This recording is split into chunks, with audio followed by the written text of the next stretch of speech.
स्पर्धेतील पहिलं निर्धाव षटक टाकण्याचा मान जातोय या पिंपरी चिंचवड गावच्या बुलेट ट्रेनच्या नावावरती, विजय खडकेच्या नावावरती स्पर्धेतील पहिलं निर्धाव षटक।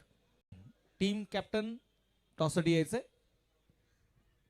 ओ विजय खडके गोलंदाजीसाठी आपण पाहतोय मैदानाच्या आतमध्ये टेनिस क्रिकेटला मात्र भुरळ पाडली तो विजय खडके। ओ शरीराचा वेध घेणारा चेंडू खूप जवळ, मात्र चेंडू वेगाने शरीराच्या दिशेने आला। सिंगल यावेळेस घेतली जाईल लेग बायच्या रूपाने आणि एका धावेच्या मदतीने पिंपरी चिंचवडची बुलेट ट्रेन आहे।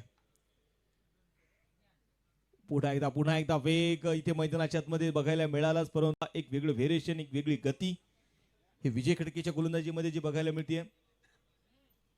पुन्हा एकदा विजय तयार, यावेळेस समोर टाकलेला बॉल होता पुढ्यात टाकलाय आणि चेंडूला मात्र उंच गेलेला चेंडू सूरज कोरमा थोडासा बिझी आहे आणि एकही धाव आतापर्यंत खर्च केली नाहीये विजयने। क्रॉस द बॅट इथे खेळण्याचा प्रयत्न केला जाईल आणि मैदानामध्ये आपण इथे बघतोय हाही चेंडू मैदानामध्ये डॉट जरूर आलाय, परंतु धावाचा शेवटचा चेंडू शिल्लक आहे। आणि पहा मित्रांनो, एकदा जोरदार टाळ्या होऊन जाऊ द्या विजय खडके यांच्यासाठी। स्पर्धेतील पहिलं निर्धाव षटक टाकण्याचा मान जातोय या पिंपरी चिंचवड गावच्या बुलेट ट्रेनच्या नावावरती, विजय खडकेच्या नावावरती स्पर्धेतील पहिलं निर्धाव षटक।